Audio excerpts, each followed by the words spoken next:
Peu de gens s'en rendent compte, mais la plupart passent leur vie entière à obéir à quelqu'un qui ne devrait plus exister, à une ancienne version d'eux-mêmes.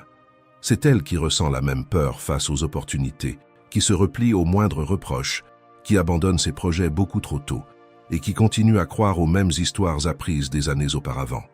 Le plus impressionnant, c'est que beaucoup pensent prendre de nouvelles décisions, alors qu'en réalité, ils ne font que répéter une ancienne identité dans des contextes différents. C'est pour cela que tant de personnes changent de ville, de travail, de relations amoureuses et même d'objectifs, mais continuent d'obtenir les mêmes résultats. Le lieu change, les personnes changent, mais celui qui prend les décisions reste le même. Tant que votre ancien moi restera vivant, votre avenir ne sera qu'une simple continuité de votre passé. C'est ce que les stoïciens avaient compris, et c'est peut-être l'une des idées les plus libératrices qui soit. Vous n'êtes pas ce qui vous est arrivé. Vous êtes ce que vous choisissez de nourrir chaque jour. Le passé ne continue pas d'exister parce que le temps le conserve. Il continue d'exister parce que vous continuez à penser, à ressentir et à réagir exactement comme auparavant. Et tout ce qui vit de la répétition peut mourir, à l'instant même où vous décidez de répéter autrement. Dans cette vidéo, j'ai réuni les leçons stoïciennes les plus puissantes pour vous aider à accomplir cette transition, reconnaître l'ancienne version de vous-même qui dirige encore votre vie, et lui retirer les commandes avant qu'elle ne décide, une année de plus, à votre place.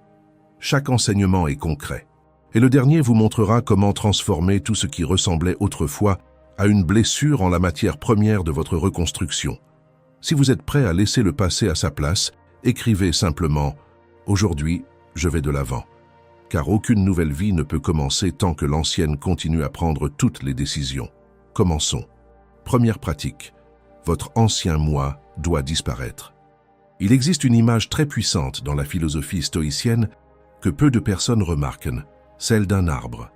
Personne ne regarde un arbre en s'attendant à ce qu'il garde les mêmes feuilles, pour toujours. À chaque saison, une partie de ces feuilles tombe. Les anciennes feuilles meurent pour que de nouvelles puissent naître, et c'est précisément ce processus qui maintient l'arbre en vie. L'être humain, pourtant, essaie de faire exactement l'inverse. Il veut construire une nouvelle vie, tout en restant attaché à une ancienne version de lui-même. Il veut avoir confiance en lui, mais continue à nourrir l'identité de quelqu'un qui manque de confiance en lui. Il veut de la discipline, mais chaque jour, il répète les mêmes habitudes qui renforcent son manque de constance. Il veut la paix, tout en continuant à penser comme quelqu'un qui vit en guerre contre lui-même. Puis vient la frustration, parce que rien ne change, non pas par manque de capacité, mais parce que celui qui essaie de changer reste la même personne qu'avant. Marc Aurèle a écrit une phrase qui paraît simple, mais qui renferme une profondeur immense. L'univers est transformation. La vie est ce que nos pensées en font. Il existe un mot essentiel dans cette phrase, transformation. Ce n'est pas une amélioration, ce n'est pas un ajustement, ce n'est pas une adaptation, c'est une transformation. Cela signifie cesser d'être. Cela signifie comprendre qu'une identité n'est pas une prison. C'est une habitude, et toute habitude peut être remplacée. Mais il existe une immense résistance à laisser mourir cette ancienne version de soi, parce que, même si elle a provoqué de la souffrance, elle est familière, votre esprit préfère une douleur connue à une incertitude inconnue. C'est pour cette raison que tant de personnes passent des années dans des relations qui les détruisent, dans des emplois qui les épuisent, ou dans une routine qui les rend malheureuses, non pas parce que c'est bon pour elles, mais parce que c'est familier. Le cerveau interprète ce qui est familier comme étant sûr, même lorsque cela lui fait du mal. Et c'est là que naît l'un des plus grands pièges de l'esprit. Croire que changer signifie perdre une partie de soi-même, alors qu'en réalité, changer, c'est permettre à la partie qui ne sert plus de pouvoir enfin se reposer.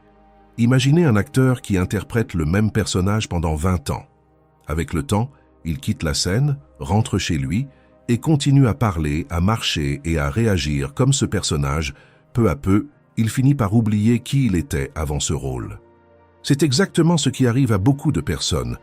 Un jour, elles ont ressenti de la peur, puis elles ont ressenti de nouveau de la peur, encore et encore, jusqu'au moment où elles ont cessé de dire « je ressens de la peur » pour commencer à dire « je suis quelqu'un de peureux ». L'émotion est devenue une identité, et lorsqu'une émotion se transforme en identité, elle cesse de sembler temporaire et commence à paraître définitive.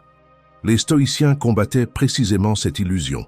Ils avaient compris qu'il existe une immense différence entre vivre une expérience et devenir cette expérience. Vous pouvez ressentir de l'insécurité sans être une personne insécure. Vous pouvez échouer sans être un raté. Vous pouvez tomber sans être quelqu'un de vaincu.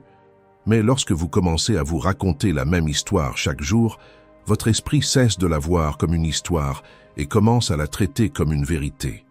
C'est pourquoi Épictète disait que les hommes ne sont pas troublés par les choses, mais par l'opinion qu'ils en ont. Et cette réflexion ne s'applique pas seulement aux événements, elle s'applique aussi à l'identité. Car l'opinion que vous avez de vous-même finit par définir les limites de votre propre vie. Et c'est ici qu'apparaît une question capable de tout changer. Si aujourd'hui vous perdiez complètement la mémoire et oubliez qui vous croyez être, continueriez-vous à agir exactement de la même manière? Ou tenteriez-vous des choses que, aujourd'hui, vous ne considérez même pas comme possibles? La plupart des limites que vous portez ne viennent pas de la réalité, elles viennent d'un récit répété des milliers de fois. Et tout récit peut être réécrit. Mais cela exige une décision difficile, accepter qu'une partie de vous doit prendre fin. Non pas parce qu'elle était mauvaise, mais parce qu'elle a déjà accompli son rôle. Tout comme l'arbre laisse tomber ses feuilles sans culpabilité, vous devez, vous aussi, apprendre à laisser tomber les anciennes versions de vous-même. Vous ne trahissez pas ce que vous êtes en changeant. Vous n'abandonnez pas votre véritable essence. Vous cessez simplement de nourrir ce qui ne correspond plus à l'endroit où vous souhaitez arriver. Car il existe une vérité que peu de personnes ont le courage d'accepter. Votre avenir ne sera pas construit par la personne que vous avez été, il sera construit par la personne que vous déciderez de devenir à partir d'aujourd'hui. Pratique 2. Les choses ne vous arrivent pas, elles arrivent pour vous. Vous est-il déjà arrivé de vous arrêter au milieu d'un moment difficile et de vous demander « Pourquoi est-ce que cela m'arrive ?»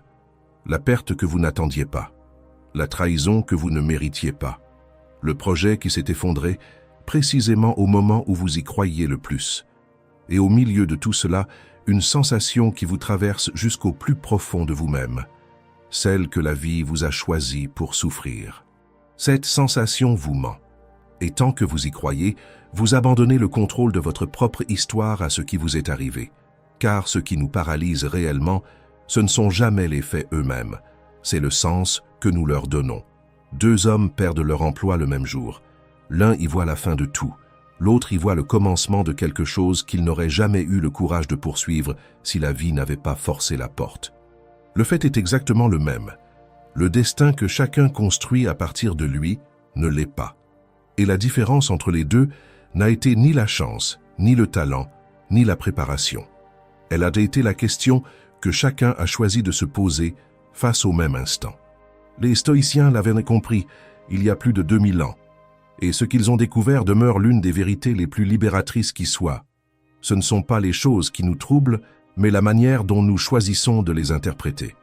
Marc Aurèle gouverna un empire en plein effondrement, affronta des guerres, des épidémies et des trahisons jusque dans son propre palais, et écrivit pourtant « Vous avez du pouvoir sur votre esprit, pas sur les événements extérieurs. Prenez-en conscience et vous trouverez la force. » Un homme portant le poids du monde sur ses épaules savait que le véritable pouvoir ne résidait pas dans ce qui arrivait, mais dans la manière de répondre à ce qui arrivait. Et vous possédez ce même pouvoir. Vous l'avez toujours eu. Remarquez une chose que vous n'avez peut-être jamais observée. Vous ne souffrez pas pendant l'événement. Vous souffrez à travers l'histoire que vous racontez à son sujet. Le moment lui-même dure quelques secondes. Le licenciement, l'appel, la phrase qui vous a blessé, ce qui dure des années, c'est ce que vous répétez ensuite dans votre esprit, l'interprétation qui devient une condamnation, le sens qui devient une identité. Les gens pensent être prisonniers de ce qui leur est arrivé. En réalité, ils sont prisonniers de ce qu'ils ont décidé que cela signifiait. Et c'est précisément là que réside un pouvoir que presque personne n'utilise. Le pouvoir de choisir comment répondre à ce qui arrive. Pas ce que vous ressentez. Ressentir est inévitable, cela fait partie du fait d'être vivant. Mais ce que vous faites de ce que vous ressentez, cela vous a toujours appartenu. Si de grands hommes ont transformé chacune de leurs limites en combustible, alors l'idée que ce qui vous est arrivé possède le pouvoir de vous définir cesse d'être une vérité. Elle devient un choix, Accepter, ce n'est pas être d'accord. Ce n'est pas faire semblant que cela ne fait pas mal. C'est refuser de gaspiller votre énergie à lutter contre ce qui ne peut plus être changé et diriger cette même énergie vers ce qui est encore entre vos mains. Le passé est immuable. Le sens que vous lui donnez, lui, ne l'est pas. Mais il existe ici un travail que personne ne peut faire à votre place. Regardez à l'intérieur de vous-même et affrontez ce que vous avez passé des années à éviter. Les blessures que vous avez enterrées, en croyant que les enterrer revenait à les guérir. Les douleurs dont vous avez dit qu'elles appartenaient au passé, mais qui continuent pourtant à décider pour vous, sans demander la permission, dans cette relation que vous sabotez avant même d'être abandonné, dans cette opportunité que vous n'osez pas saisir parce qu'un jour quelqu'un vous a dit que vous n'en étiez pas capable, dans ce rêve que vous avez cessé d'avoir parce que la dernière fois, vouloir vous a fait trop souffrir. Ce poids ne reste jamais silencieux. Il gouverne à distance, déguisé en personnalité, et vous convainc qu'il a toujours été ce que vous êtes. S'en libérer, ce n'est pas effacer ce que vous avez vécu, c'est retirer des mains du passé le stylo qui écrit votre avenir. Car la vie ne vous arrive pas, elle arrive pour vous. Et lorsque vous cessez de demander pourquoi cela est arrivé, et que vous commencez à vous demander ce que vous allez construire à partir de cela, la perte que vous portez encore, la trahison qui pèse toujours, l'échec que vous utilisez comme preuve contre vous-même, rien de tout cela ne disparaît. Mais cela cesse d'être ce qui vous abat pour devenir ce qui vous a façonné. Le même coup qui brise un homme est celui qui en réveille un autre. La différence n'a jamais été dans le coup. Elle a toujours été dans celui qui décide de ce qu'il fera après. Et cette décision, depuis le tout début, a toujours été la vôtre. Et aujourd'hui, vous êtes plus fort que lors de chacun des jours où vous pensiez ne pas pouvoir tenir.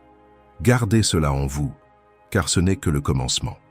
Et si tout ce qui a été dit jusqu'ici résonne en vous, aimez cette vidéo, partagez-la et abonnez-vous à Courage Stoïque, car ce qui vient ensuite vous montrera que vous n'avez pas été fait pour simplement résister à la vie, mais pour la maîtriser. Pratique 3. Contrôlez vos émotions comme vous n'y êtes jamais parvenu auparavant. Il existe une personne en vous qui doit rester derrière. C'est la personne qui perd son sang-froid, puis le regrette. Celle qui recule au moment précis où elle devrait avancer. Celle qui écoute la peur avec plus d'attention qu'elle n'écoute sa propre volonté. La personne qui a déjà décidé, avant même d'essayer, qu'elle n'en est pas capable. Vous connaissez bien cette version de vous-même. Vous avez vécu avec elle si longtemps que vous avez cessé de remarquer où elle s'arrête et où vous commencez. Et voici ce que personne ne vous dit. Vous n'êtes pas cette personne. Vous vous êtes simplement habitué à l'être. Parce que dire « je suis anxieux »,« je suis impulsif »,« je suis peu sûr de moi », ce ne sont pas des descriptions de ce que vous êtes. Ce sont des habitudes que vous avez répétées tellement de fois qu'elles sont devenues une partie de votre identité. Et toute habitude, aussi ancienne soit-elle, aussi profondément enracinée soit-elle, peut être abandonnée par celui qui décide qu'il ne la portera plus. La phrase « j'ai toujours été comme ça » n'est pas une condamnation. C'est l'excuse la plus coûteuse qui existe, parce que son prix, c'est toute la vie que vous auriez pu vivre sans ce poids qui vous ralentissait. La plupart des gens vivent sans gouvernail intérieur. Ils ressentent de la colère et explosent. Ils ressentent de la peur et s'arrêtent. Ils ressentent de l'insécurité et reculent, comme si l'émotion était un ordre auquel il fallait obéir dès l'instant où elle apparaît. Mais une émotion n'est pas un ordre. C'est une information. Et une information, on ne lui obéit pas, on la lit, on la comprend, puis on décide quoi en faire. Sénèque disait que la plus grande partie de ce qui nous fait souffrir vit dans notre imagination, et non dans la réalité. Réfléchissez à la profondeur de cette idée. La colère qui vous domine n'est pas ce qui s'est passé, c'est l'importance que vous accordez à cette offense. La peur qui vous paralyse n'est pas le danger réel, c'est le danger que votre esprit a imaginé, puis traité comme une certitude.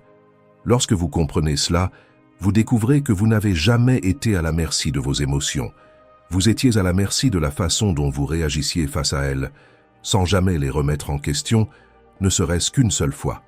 Contrôler ses propres émotions ne signifie pas faire semblant qu'elles n'existent pas. Les refouler n'est pas une preuve de force, c'est seulement repousser l'explosion. Le stoïcisme n'est pas une philosophie qui vous apprend à effacer ce que vous ressentez. Il enseigne quelque chose de bien plus difficile et bien plus puissant. Ressentir pleinement et malgré tout choisir. Que la colère soit présente et que vous décidiez de ne pas riposter. Que la peur soit présente et que vous fassiez le pas malgré tout. Que l'insécurité crie et que vous preniez la parole quand même, avec une voix tremblante si nécessaire, mais en parlant. Imaginez qui vous seriez si vos décisions cessaient d'être dictées par ce que vous ressentez durant la pire seconde de votre journée. Si vous arrêtiez de considérer comme une vérité absolue la peur qui surgit chaque fois que quelque chose d'important est sur le point d'arriver. Combien de conversations auriez-vous eues? Combien de portes auriez-vous ouvertes? Combien de fois seriez-vous resté debout là où autrefois vous vous seriez effondré? Non pas parce que le poids avait disparu, mais parce que vous aviez cessé de le laisser décider à votre place. C'est là que tout bascule. À partir du moment où vous prenez le contrôle de ce que vous ressentez, vous cessez d'être entraîné par chaque émotion qui traverse votre esprit et vous commencez à les utiliser pour ce qu'elles sont réellement, des signaux, pas des chaînes. La peur cesse d'être un mur et devient une boussole, indiquant précisément l'endroit où se trouve votre croissance. La colère cesse d'être une éruption et devient un carburant, une énergie que vous dirigez au lieu de la laisser se répandre. Vous cessez d'être l'otage de votre état intérieur et vous devenez son auteur. Et c'est ici que votre ancien moi meurt, pas dans un grand geste, pas lors d'un jour de révélation. Il meurt dans ces petits choix où autrefois vous auriez cédé et où désormais vous ne cédez plus, dans la réponse que vous retenez parce que vous n'avez plus besoin de gagner cette dispute, dans le pas que vous faites malgré la peur, mais que vous faites quand même. Chacun de ces choix enterre un peu plus la petite version de vous-même et réveille celle qui a toujours été là, ensevelie sous des années de « je suis comme ça ». Parce que la personne que vous voulez devenir ne vit pas de l'autre côté d'une grande transformation. Elle vit de l'autre côté d'une décision répétée chaque jour, celle de ne plus laisser l'émotion du moment être plus forte que la direction de votre vie. Et cette décision, vous pouvez commencer à la prendre dès maintenant. 4e pratique, ce qui n'exige rien de vous ne vous transforme pas. Que serait devenu Hercule s'il n'avait jamais existé un seul monstre à affronter? Épictète posait cette question à ses élèves et elle continue de déranger 2000 ans plus tard. Parce que si la vie d'Hercule avait été facile, confortable, sans aucune bête à vaincre, sans aucune épreuve impossible à accomplir, il ne serait jamais devenu une légende. Il serait devenu un nom de plus, oublié par l'histoire. Les monstres n'ont pas été l'obstacle sur le chemin de sa grandeur. Ils ont été le chemin. Sans eux, il n'y aurait eu aucun héros dont on se souviendrait. Et il ne s'agit pas seulement des héros du passé, il s'agit aussi de vous, car il en va de même pour vous construire plus fort. Pensez à une personne que vous admirez vraiment. Non pas pour son apparence, non pas pour ce qu'elle possède, mais pour ce qu'elle est. Regardez son histoire réelle et vous retrouverez toujours la même chose. Elle a traversé quelque chose. Elle a perdu, elle s'est effondrée, elle a été trahie, elle est repartie de zéro, elle a affronté ce qui semblait impossible. Ce que vous admirez chez elle n'est pas né malgré les difficultés, c'est né grâce à elle. La force qu'elle porte aujourd'hui est faite exactement de la matière des batailles qu'elle aurait pu éviter, mais qu'elle n'a pas évitées. Personne ne devient admirable dans une vie sans résistance. De la même manière qu'aucun muscle ne se développe sans charge, aucun caractère ne se forge sans pression. Le confort absolu, celui que nous poursuivons tant, est l'endroit où le potentiel s'endort et ne se réveille plus jamais. C'est une vie entière passée à se retourner dans son lit, à se rendormir sans jamais découvrir de quoi l'on était réellement capable. Les stoïciens appelaient l'adversité le terrain d'entraînement de l'âme. Ce n'était pas de la poésie. C'était une manière précise de décrire ce que la difficulté fait à celui qui l'affronte de face. Oui, elle met à l'épreuve, mais l'épreuve n'est que la moitié de son œuvre. L'autre moitié, c'est qu'elle construit. Chaque difficulté que vous traversez laisse en vous quelque chose que le confort ne pourra jamais vous offrir. La preuve concrète que vous êtes capable de tenir. Et celui qui sait déjà qu'il peut tenir cesse de craindre la moitié des choses qui paralysent tout le monde autour de lui.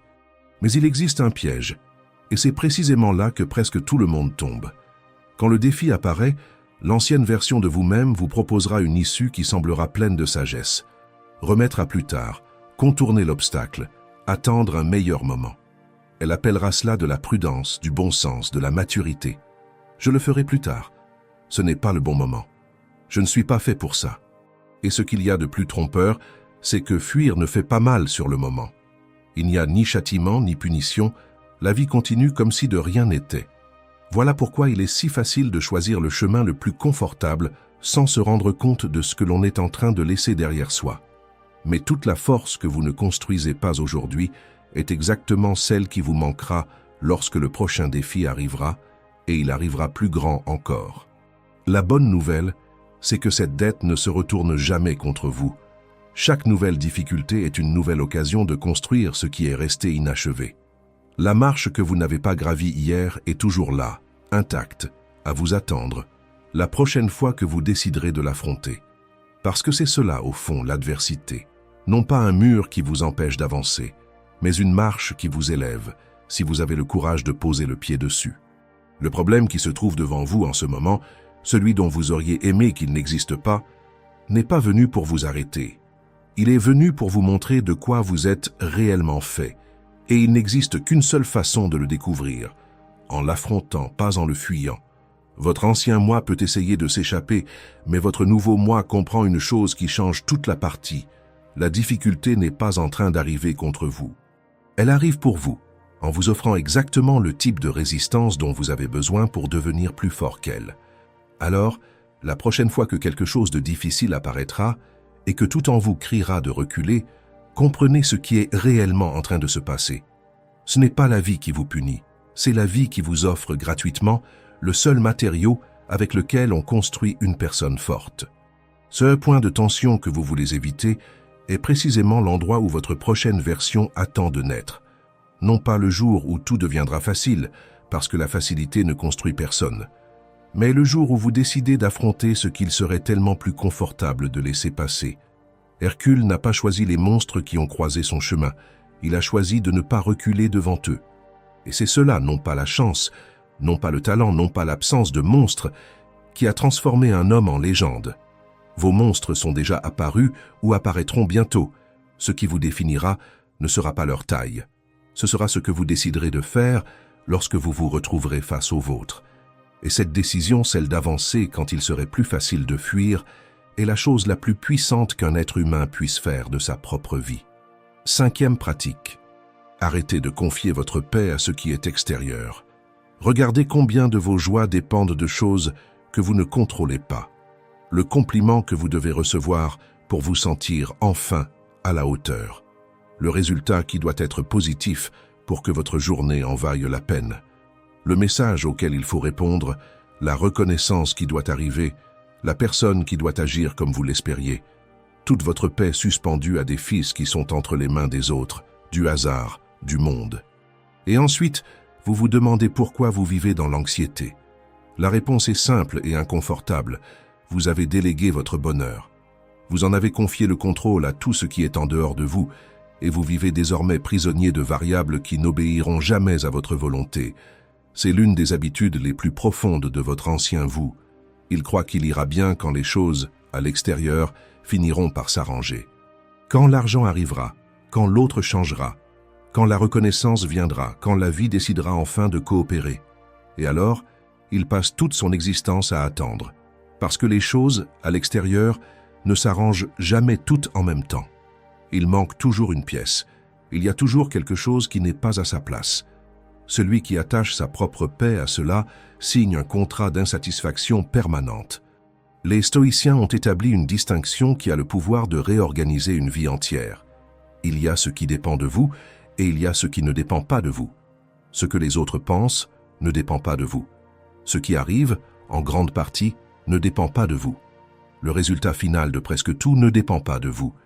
Mais votre volonté, vos efforts, votre attitude face à ce qui se présente, le caractère avec lequel vous jouez la partie, cela vous appartient entièrement. Et c'est précisément ici que presque tout le monde investit son énergie au mauvais endroit, en dépensant sa force à essayer de contrôler l'incontrôlable, tout en abandonnant le seul territoire sur lequel il a réellement du pouvoir. Inversez l'équation.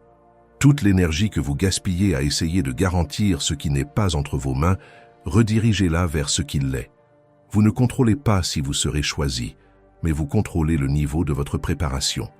Vous ne contrôlez pas si vous serez aimé en retour, mais vous contrôlez le type de personne que vous choisissez d'être.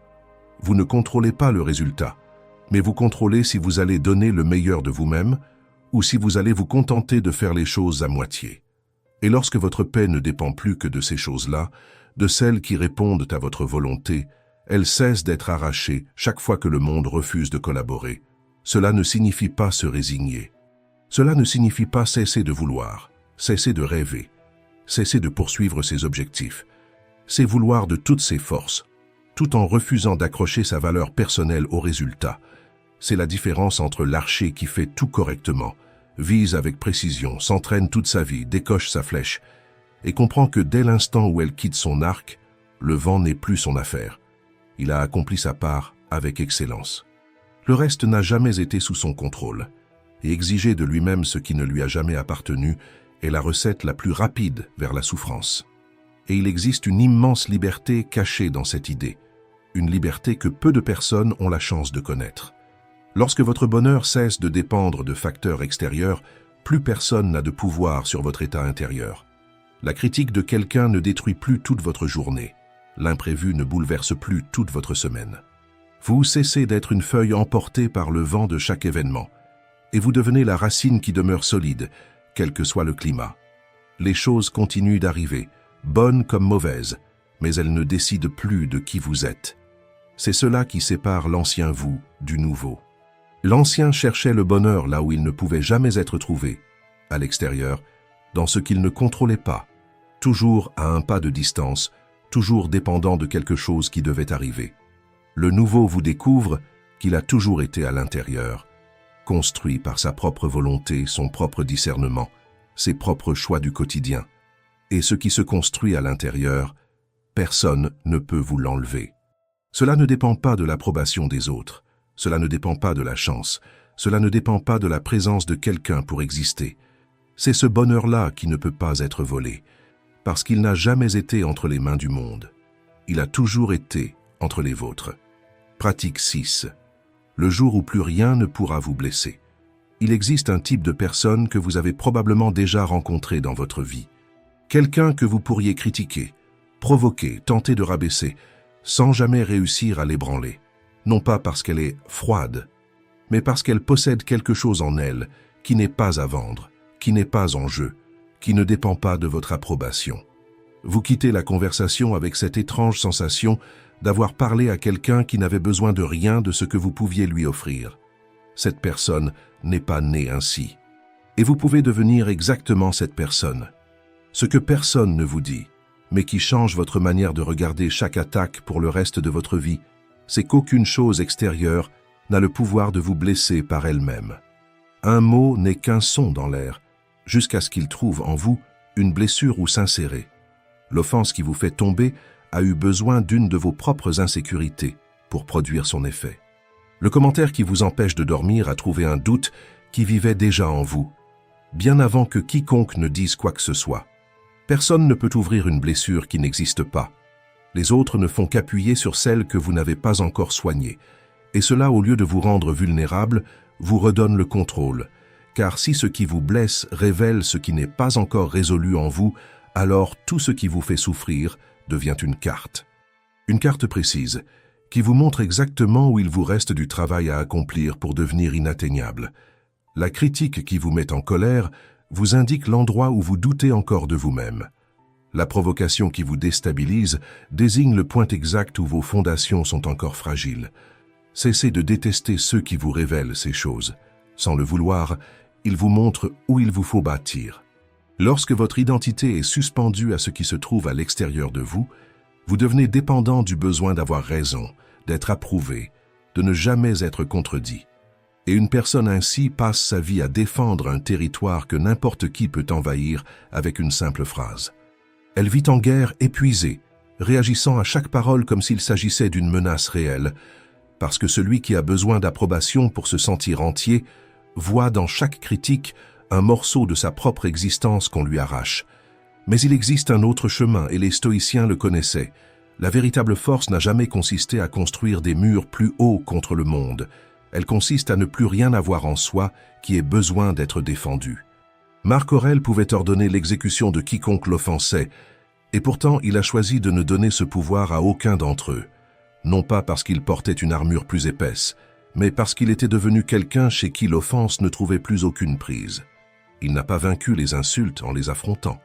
Il les a vaincues en devenant intérieurement immunisé contre elles. Et comprenez bien cette différence, car elle change tout. Être inébranlable, ce n'est pas être insensible. Est insensible celui qui s'est anesthésié, qui a tout fermé en lui, qui a cessé de ressentir et appelle cela de la force, alors qu'il ne s'agit en réalité que d'une autre forme d'emprisonnement. Être inébranlable, c'est exactement l'inverse. C'est sentir les maux arriver, reconnaître le coup, et pourtant rester debout, parce que ce que vous êtes n'a pas été construit avec l'approbation que l'on essaie aujourd'hui de vous retirer. Vous ressentez. Vous ne vous effondrez simplement plus. Et cette solidité se construit de vos propres mains chaque jour.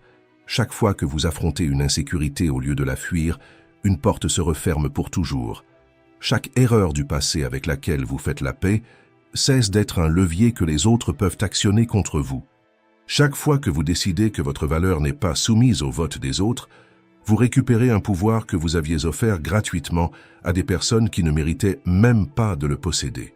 Ce n'est pas de la magie, ce n'est pas un don, ce n'est pas de la chance. C'est un travail intérieur, accompli dans le silence, loin du regard de tous, et c'est le travail le plus précieux qui soit, parce que ce qu'il construit, personne ne peut le détruire. Imaginez ce que ce sera de traverser le monde de cette manière. Les gens continueront à parler, à provoquer, à vous mettre à l'épreuve, parce que c'est ce que les êtres humains font.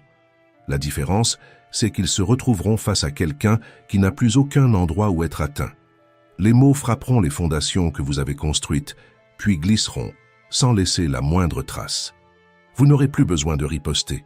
Vous n'aurez plus besoin de vous justifier. Vous n'aurez plus besoin de prouver quoi que ce soit. Vous resterez simplement debout, entier, là où autrefois vous vous seriez effondré. Voilà le pouvoir qui vous attend de l'autre côté de ce travail. Non pas la froideur de celui qui a renoncé à ressentir, mais la liberté de celui qui n'a plus rien à défendre. Et celui qui n'a plus rien à défendre découvre enfin que rien à l'extérieur de lui n'a jamais eu le pouvoir de le blesser. Cela n'avait que le pouvoir qu'il lui accordait. Et à partir d'aujourd'hui, ce pouvoir revient entre vos mains, là où il aurait toujours dû se trouver. Pratique 7. Le rêve que vous avez abandonné n'a jamais cessé de vous attendre. Il existe une mort qui se produit dans le silence, sans que personne ne s'en aperçoive, parfois même pas la personne elle-même. Ce n'est pas la mort du corps, c'est la mort des rêves à l'intérieur de quelqu'un qui est pourtant encore vivant. Elle arrive lentement. D'abord, vous remettez un rêve à plus tard, parce que ce n'est pas le bon moment. Puis, vous le repoussez encore, parce que la vie est devenue plus difficile. Ensuite, vous commencez à vous dire que finalement, ce n'était peut-être pas fait pour vous, que c'était un rêve d'enfant, que les personnes réalistes ne passent pas leur temps à rêver. Et puis un jour, sans le moindre avertissement, vous vous rendez compte que vous avez cessé d'avoir envie. Non pas parce que vous avez obtenu ce que vous vouliez, mais parce que vous avez renoncé si lentement que vous n'avez même pas senti l'instant où vous avez tout laissé tomber. C'est l'un des déguisements les plus dangereux de votre ancien moi. Il ne vous attaque pas de face. Il vous convainc, avec une voix qui semble sage et mature, que renoncer était la décision la plus raisonnable à prendre. Il appelle l'abandon du réalisme, la résignation de la maturité. Et il vous fait croire que vous contenter de la moitié de ce que vous vouliez était, en réalité, une preuve d'intelligence. Mais les stoïciens voyaient la philosophie d'une manière que peu de gens imaginent. Pour eux, elle n'était pas un exercice intellectuel, ni un passe-temps destiné à débattre de belles idées. Elle était un remède. Les premiers stoïciens affirmaient clairement que cette philosophie avait été créée pour guérir les âmes. Tout comme le corps a besoin de mouvement pour ne pas tomber malade, l'âme a besoin d'une attention particulière pour ne pas se faner. Et une âme qui a cessé de rêver est une âme qui a cessé d'être soignée, car rêver n'a jamais été une naïveté. C'est exactement l'inverse. C'est le signe le plus évident que quelque chose en vous croit encore qu'il vaut la peine de construire, que demain peut être plus grand qu'aujourd'hui, que vous avez encore une direction dans laquelle grandir. Au moment où ce signal s'éteint, Ce n'est pas que la vie devient plus réaliste, c'est qu'elle devient plus petite, vous commencez simplement à traverser les jours au lieu de bâtir quelque chose avec eux.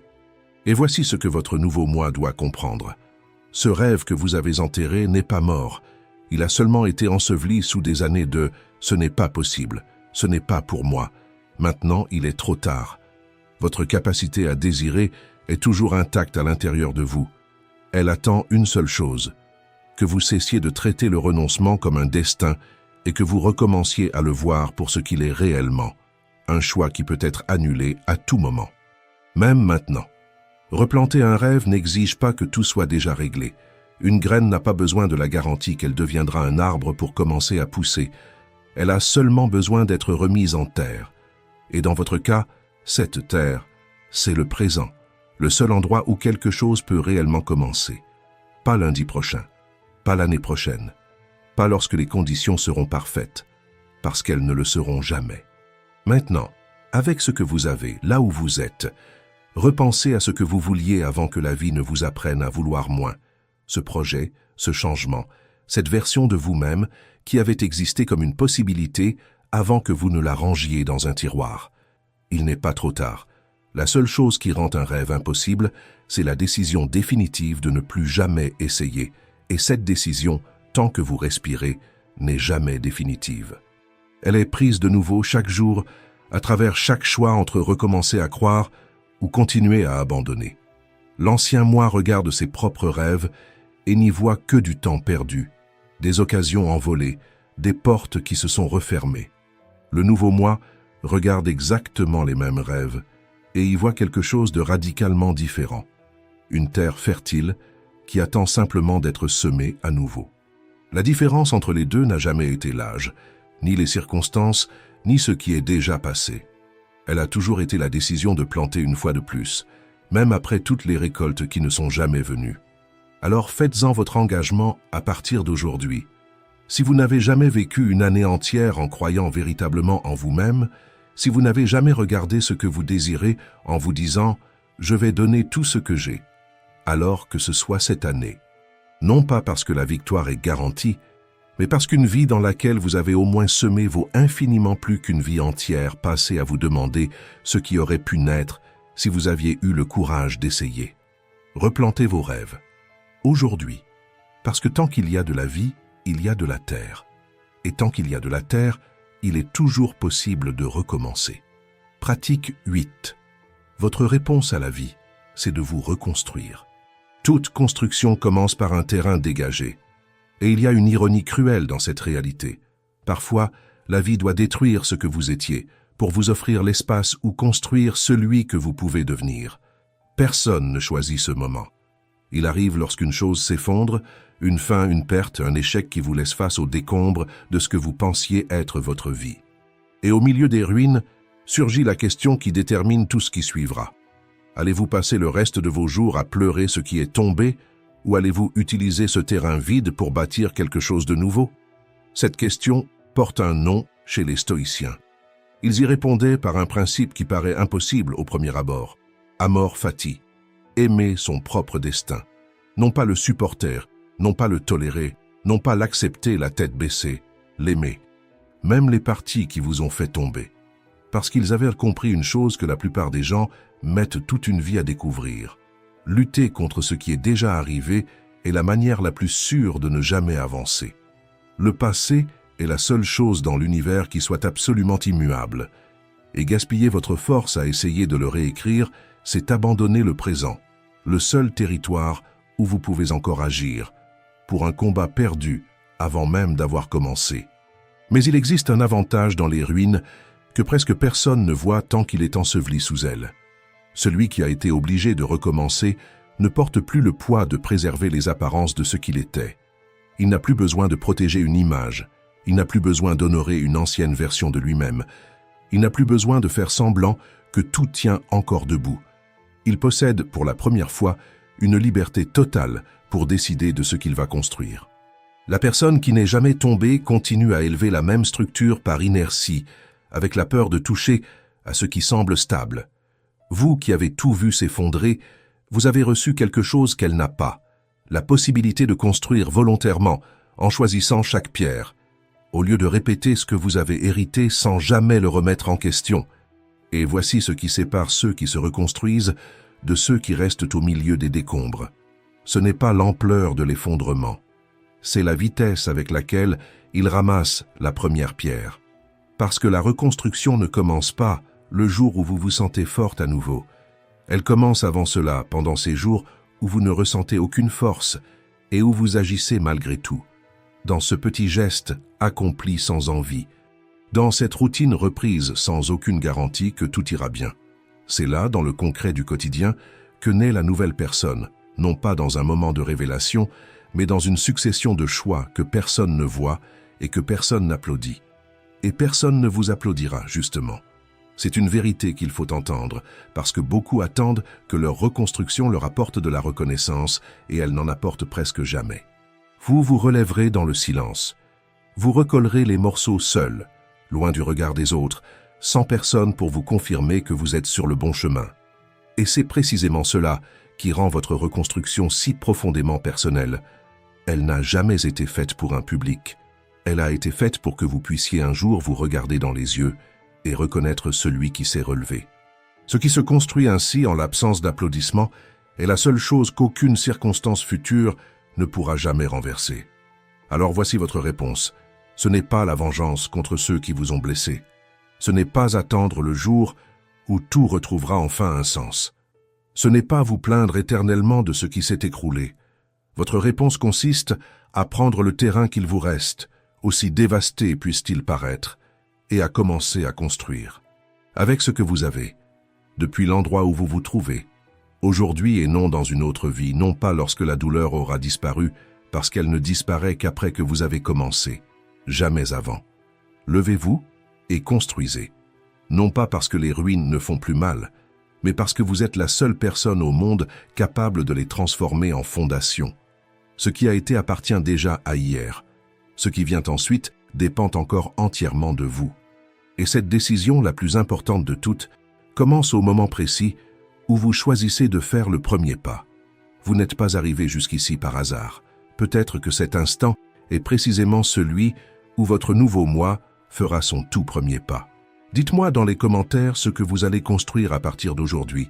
Abonnez-vous pour ne pas avancer seul et partagez la chaîne Courage Stoïque avec quelqu'un qui a besoin de se relever et de continuer son chemin. Merci d'avoir regardé cette vidéo.